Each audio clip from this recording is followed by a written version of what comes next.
CICESE para Todos, un programa del Centro de Investigación Científica y de Educación Superior de Ensenada, Unidad Tepic. Aquí conocerás las investigaciones sobre tecnologías de la información y comunicación. CICESE para Todos. Por una cultura científica, CICESE para Todos.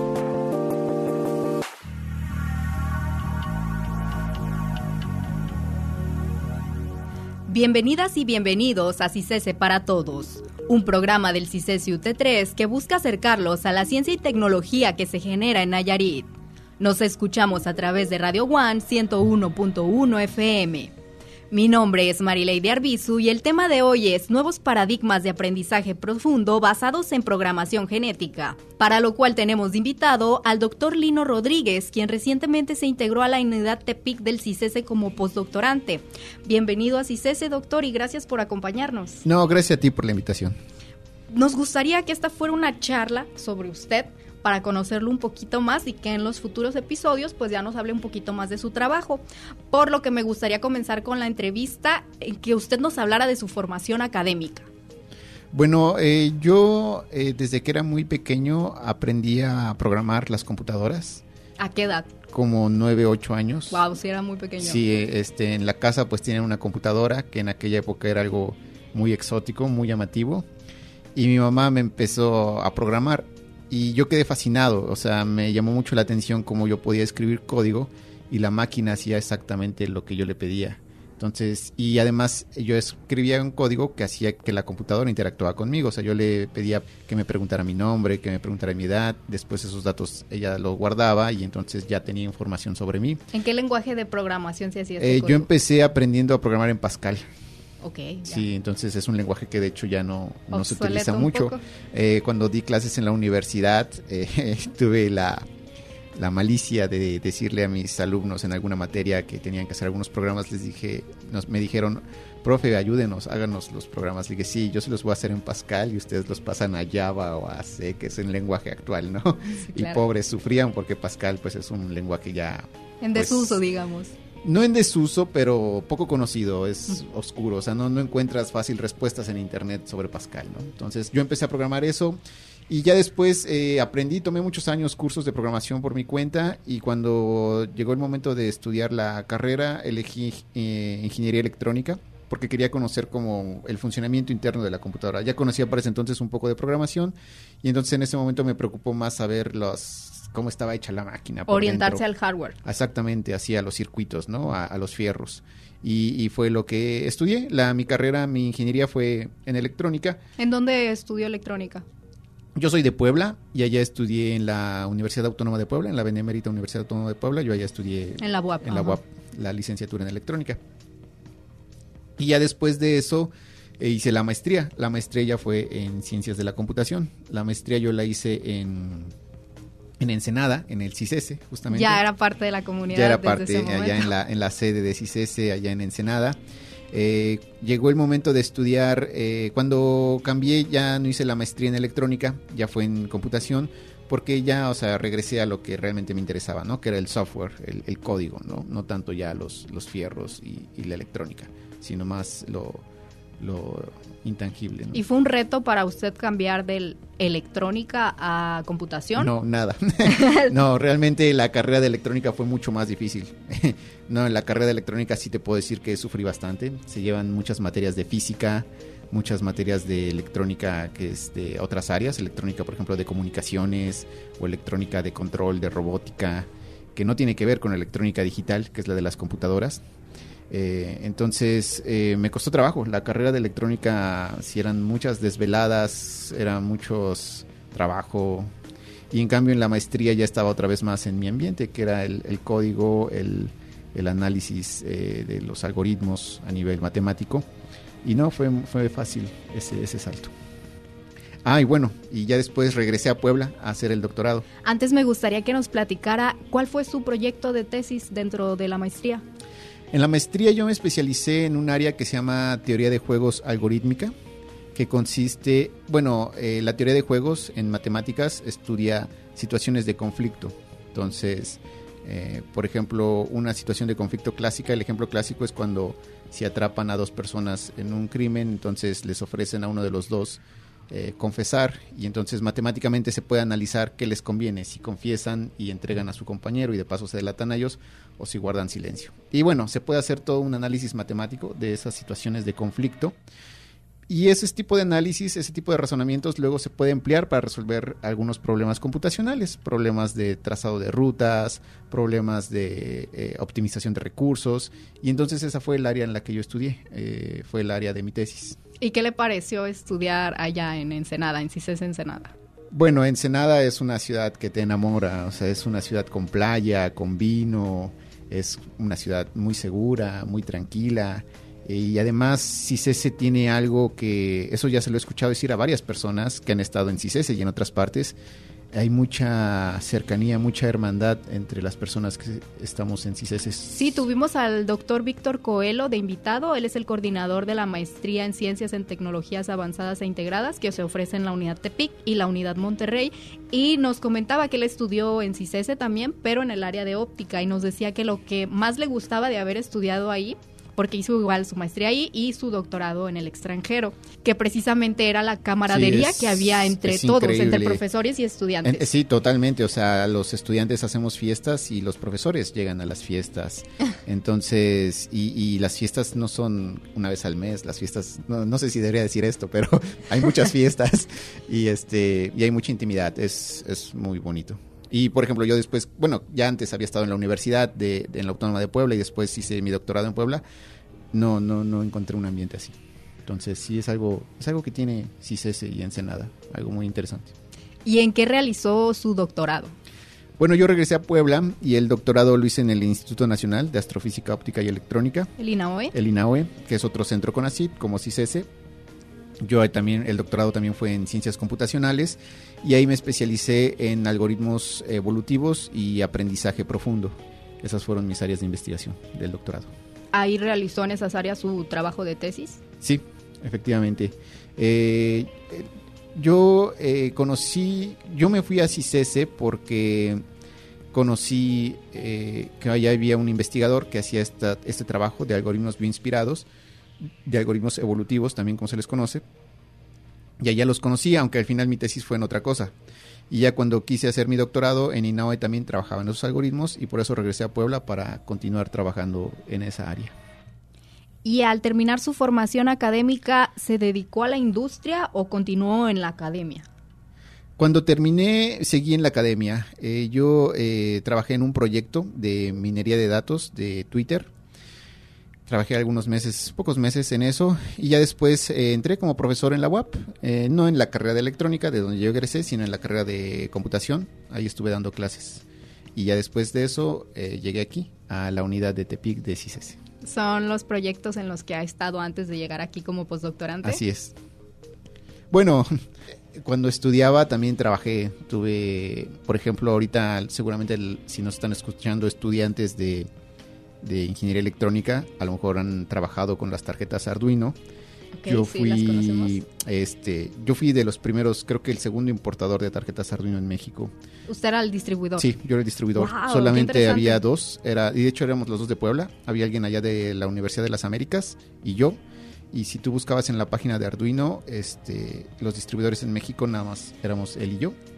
Desde que yo estaba estudiando en la carrera, yo vi que esa tarjetita tenía mucho potencial. Cuando surgió, me fascinó mucho, y entonces yo escribí a Italia, que es donde la fabrican, y entonces les dije que si yo podía ser distribuidor. Me dijeron que sí. En esa época ellos estaban creciendo, buscaban distribuidores, y varios años me dediqué a dar talleres y a distribuir las tarjetas Arduino, a diseñar algunos módulos para la tarjeta. Entonces he trabajado en otros proyectos. Mientras estudiaba en la carrera trabajé en eso, por ejemplo, todavía ni egresaba de la ingeniería y ya trabajaba en eso. También trabajé en algunas otras cosas, ¿no? Aunque en el trasfondo siempre ha estado la academia, ¿no? El desarrollo de investigación, de desarrollo, de innovación. Pues este dato que nos acaba de dar está muy interesante. Por ejemplo, eso que mencionó, que usted daba cursos, porque a veces en el CICESE, en la unidad Tepic, realizamos algunos talleres, cursos, conferencias, y sería un tema interesante. Claro, los radioescuchas pueden hacernos saber a través de nuestras redes sociales si es algo que les interesa, y nosotros lo organizamos. De hecho, creo que no sé si ya has escuchado antes, pero yo ya había estado antes en la unidad de PIC de CICESE y esa fue justamente la razón, porque a mí me llamaron para que comprara un poco, les ayudara un poco con la lista de equipo que iban a comprar. Como ellos sabían que yo tenía experiencia en esa área por la carrera de electrónica, les dije, ok, pues les di más o menos una lista de tarjetas tipo Arduino o parecidas para que equiparan los laboratorios cuando fundaron la unidad. Eso no lo sabía, ya terminamos hablando de algunos hitos históricos de la unidad TEPIC, pero me da gusto que ya haya estado aquí con nosotros y que vuelva a estar de regreso. Es muy importante para nosotros fortalecer nuestra comunidad. Y bueno, lo felicito por esta innovación que hizo de traer las tarjetas Arduino. Yo creo que más de algún estudiante de las áreas de TIC pues se va a acordar de usted. Y ahora, continuando esta charla, me gustaría saber, ya lo mencionó un poco, pero en concreto, ¿cuál es su área de especialización? Bueno, mi área de especialización hoy en día son los algoritmos evolutivos. Los algoritmos evolutivos son algoritmos que toman inspiración de, como su nombre lo dice, del proceso de evolución para resolver problemas. Es decir, yo tengo un problema a resolver, puede ser un problema de administración, un problema de optimización o un problema de diseñar un circuito electrónico. Y lo que yo hago es genero una población de soluciones al azar, unas soluciones iniciales creadas completamente aleatoriamente. Y luego estas soluciones, pues como quien dice, tienen hijitos. Las mejores soluciones son seleccionadas para combinarse y generar descendencia, y con la esperanza de que la descendencia va a ser mejor, como sucede en la evolución, van a ser más aptas para resolver el problema que necesito. Y entonces esa es mi área en la que yo he trabajado, es los algoritmos evolutivos, así se llaman. Yo los aplico particularmente a problemas de inteligencia artificial y de aprendizaje máquina. Yo lo que hago, por ejemplo, es si yo quiero que la máquina aprenda a reconocer una imagen o a reconocer una persona por su rostro, yo genero estas soluciones al azar, estos filtros, estos predictores, clasificadores, y genero una población inicial. Estas soluciones luego se combinan y van generando mejores soluciones a cada paso del tiempo, ¿no? Con cada generación. Es muy impresionante ver cómo la tecnología toma inspiración en la naturaleza para optimizar sus procesos, ¿no? Es cierto, y no es el único caso. También existen, por ejemplo, las redes neuronales artificiales, que hoy en día también son muy conocidas, que es otro ejemplo de cómo la tecnología se inspira de los fenómenos naturales, ¿no? Aquí cabe aclarar que en realidad yo empecé en esta área un poco más como por un aspecto filosófico. Yo cuando estudiaba estos temas me llamaba mucho la atención porque ¿qué era la vida? O sea, cómo es que decían, bueno, la vida es algo que nace, crece, se reproduce y muere. Pero cuando estudiamos estos algoritmos nos damos cuenta de que pues ellos nacen, se reproducen y mueren, pero en un ambiente digital, ¿no? Un poco como en esas películas de ciencia ficción de Matrix que están en un mundo virtual. Entonces, yo cuando estaba más joven me hice la pregunta, ¿estarán vivos estos algoritmos? O ¿tienen conciencia? ¿Tendrán conciencia? ¿Sentirán? O sea, tienen todas las características que nos enseñan qué es la vida en la secundaria, ¿no? Nacen, se reproducen, mueren. Entonces dije, ¿estarán vivos? Y así fue como me enganché de esta área y la empecé a estudiar, y es en lo que hoy en día estoy especializado. Muy bien, doctor. Es un bonito el camino que lo llevó hacia esa área. Y bueno, ya entrando en tema para lo que vamos a hablar el día de hoy, que es el aprendizaje profundo, me gustaría que comenzáramos definiendo precisamente este concepto. El aprendizaje profundo es una área relativa a las redes neuronales artificiales, de las que ya mencioné hace un momento. Las redes neuronales es un modelo computacional para aprender a resolver problemas que se basa en imitar las conexiones de las neuronas en el cerebro de los seres vivos. Funcionan mediante es una conexión de una infinidad de redes de neuronas artificiales y que se entrenan para resolver algún problema. Yo le muestro ejemplos de lo que quiero que haga. Por ejemplo, si yo quiero que aprenda a identificar billetes o yo quiero que aprenda a identificar comandos de voz, entonces yo lo único que hago es diseñar la red, diseñar estas neuronas interconectadas y le muestro ejemplos de lo que quiero que haga, y la red se calibra internamente. Tiene algo que se llama pesos, o sea, unos coeficientes matemáticos, y estos se calibran, se ajustan para resolver la tarea que yo quiero. El aprendizaje profundo, como su nombre lo indica, se refiere a que estas redes de neuronas artificiales son muy grandes, son muy profundas. Durante muchos años, las redes neuronales artificiales ya son muy viejas. La primera neurona artificial se propuso en los años 50 y después empezaron a hacer algunas redes, pero durante más o menos 20 o 30 años tuvieron muchos problemas para entrenar, que es lo que les decía, ajustar los parámetros, entrenar estas redes enormes. Entonces, una vez que encontraron los caminos, que encontraron los métodos y las teorías que les permitieron utilizar estas redes enormes, entonces es que decidieron ya nombrarle a esta disciplina el aprendizaje profundo.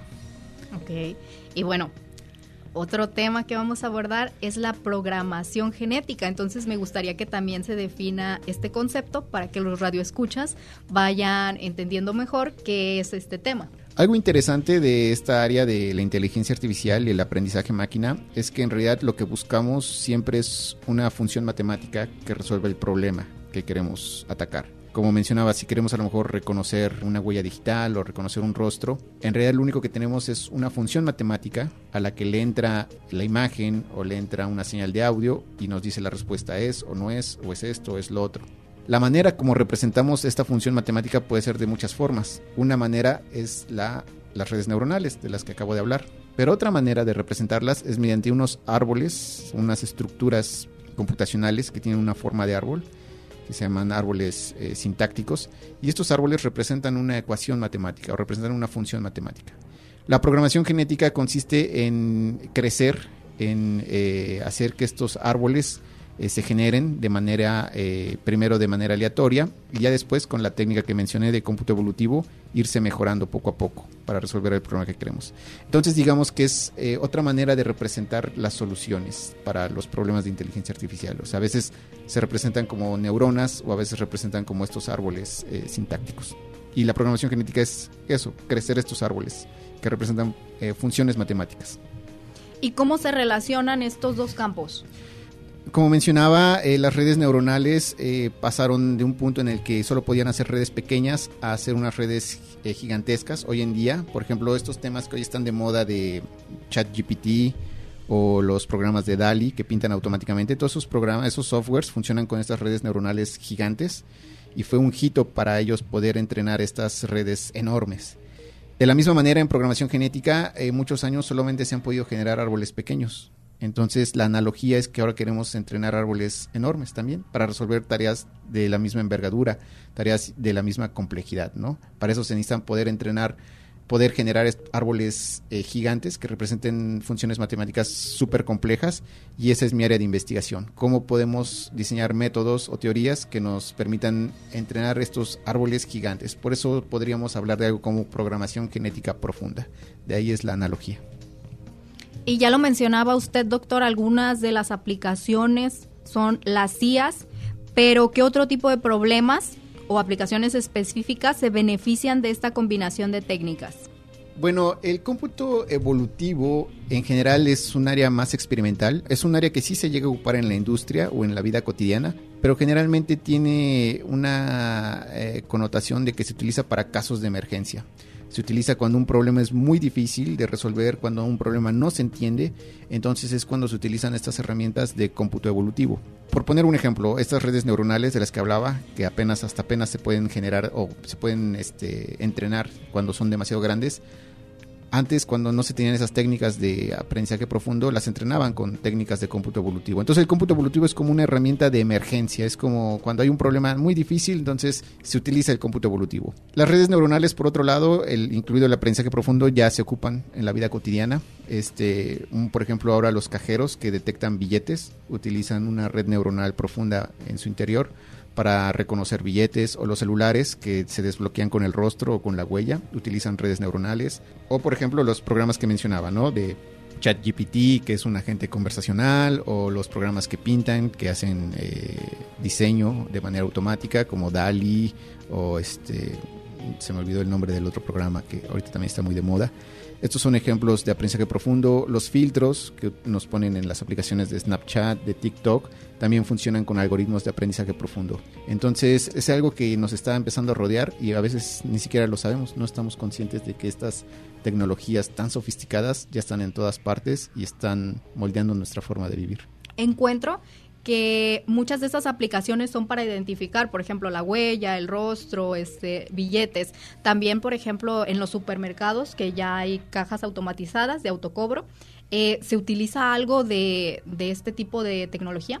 Sí, también, efectivamente, ahí, por ejemplo, pues están identificando, como mencionas, en los autocobros, cuando te pide que el objeto que ya cobraste lo pongas en un lugar para que se dé cuenta de que ese producto ya te lo cobró, ¿no? Pero no nada más para identificar, como mencioné, también sirven para generar, o sea, también sirven, como mencionaba, estas herramientas de pintar en automático, o también hay ahora de que generan canciones con la voz de artistas. Sí, muy impresionante eso. Eso es con aprendizaje profundo. Es que una canción, por ejemplo, de una canción en inglés, la canta un cantante aquí de ranchera o de corridos, ¿no? Es una red profunda de neuronas, extrajo las características de la voz y las utilizó para una canción que no tenía nada que ver, ¿no? Pues gracias por los ejemplos, doctor. Creo que son muy precisos y toda la audiencia puede identificarlos para decir, al menos sé dónde se está aplicando el aprendizaje profundo. Y bueno, ahorita usted mencionaba que uno de los retos, desventajas, no sé cómo verlo, es precisamente la complejidad de estos árboles. Por lo que me gustaría saber cuáles son las ventajas y cuáles son las desventajas de utilizar aprendizaje profundo y programación genética en comparación con otros enfoques. Bueno, el aprendizaje profundo de hecho vino a resolver muchos problemas que no se habían podido resolver antes. Ahora cosas como las que estamos habituados, como que el reconocimiento de rostros en los celulares, era algo que no se podía resolver y muchos científicos, ingenieros en computación o matemáticos trabajaron esos problemas durante décadas y no podían o no eran muy buenos para resolverlo. Y fueron estas técnicas de aprendizaje profundo las que llegaron a resolverlos. Sin embargo, el aprendizaje profundo también tiene sus debilidades. Una de las debilidades es que requiere muchísimos datos para poder entrenar. O sea, yo necesito pasarle una colección de datos enorme para que la red entrene y aprenda a hacer lo que quiero que haga, el reconocimiento, la identificación. Si utilizamos otras estructuras que no sean las neuronas artificiales como los árboles sintácticos, nosotros sospechamos que podemos requerir una menor cantidad de datos de entrenamiento, lo cual pues va a ser benéfico porque se van a poder hacer las mismas cosas interesantes, pero sin tanta cantidad de datos, una cantidad de datos tan masiva. Mencionaba, doctor, que esto vino a resolver algunos problemas que antes no podían haberse resuelto. ¿Hay algunos ejemplos de cuáles fueron estos problemas? Sí, como te menciono, el reconocimiento de voz era muy malo hace unos años. O sea, darle órdenes por voz, como ahora lo podemos hacer con Alexa, no, eso no se podía antes. Y lo intentaron, durante décadas lo intentaron y no se podía. O reconocer rostros también era difícil, ¿no? Una de las características del aprendizaje profundo, bueno, si tuviese que entrar un poco más en detalles técnicos, es que en realidad para resolver estos problemas hay que resolver muchos subproblemas. O sea, por ejemplo, reconocer un rostro requiere que uno identifique los bordes de los ojos, que después... Color de la piel, y que después de que reconocer los bordes de los ojos, entonces diga, ok, este es un ojo izquierdo, este es el ojo derecho, esta es la nariz, esta es la boca. Después de que ya tiene esos valores, entonces digo, ok, ¿cuál es la distancia entre los ojos? ¿Cuál es el tamaño de la boca? Entonces, como que hay muchos subpasos que resolver para reconocer un rostro. Y antes los matemáticos, los ingenieros trataban de resolver esos pasos a mano. Así trataban de resolverlos. Y después, cuando llegó el aprendizaje profundo, estos nuevos algoritmos lo hacían todo de jalón. Ellos, de hecho, internamente resuelven esos pasos. Y esa fue la maravilla, ¿no? Entonces, esos problemas que antes eran muy difíciles de reconocimiento, de reconocer un billete, y que requería como de mucho ingenio humano, de diseñar los pasos y programarlos, ahora la red profunda lo hacía ella sola aprendía a hacerlo. Un ejemplo es ese, la voz, o sea, lo que ahora Alexa, que reconoce nuestros comandos, eso no se podía hacer sin aprendizaje profundo. O reconocer rostros como el celular para desbloquearlo, tampoco se podía hacer sin aprendizaje profundo. Entonces, esa es alguna de las cosas cotidianas que ha permitido. Y para finalizar la entrevista, ¿cuáles son las perspectivas futuras para estas técnicas? ¿En qué pueden ayudarnos?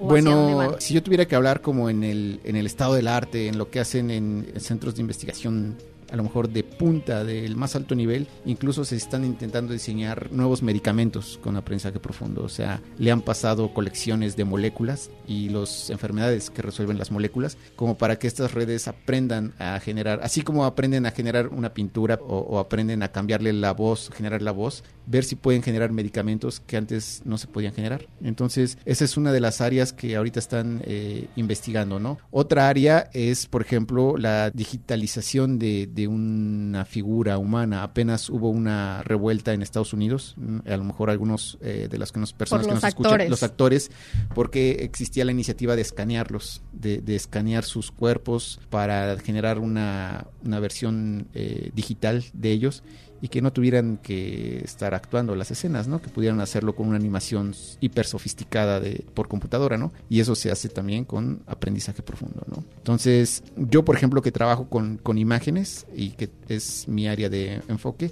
a lo mejor es una de las áreas en las que me puedo enfocar, ¿no? Generar imágenes o manipular imágenes mediante aprendizaje profundo y programación genética. Gracias, doctor. Gracias por acompañarnos. Gracias a ti por la invitación. Con esto finalizamos esta emisión de CICESE para Todos. Agradecemos a los radioescuchas por acompañarnos y damos nuevamente la bienvenida al doctor Lino. Los invitamos a acercarse al CICESE UT3. Síganos en redes sociales. Que tengan un feliz sábado. Nos escuchamos la próxima semana en CICESE para Todos a través del 101.1 FM de Radio One.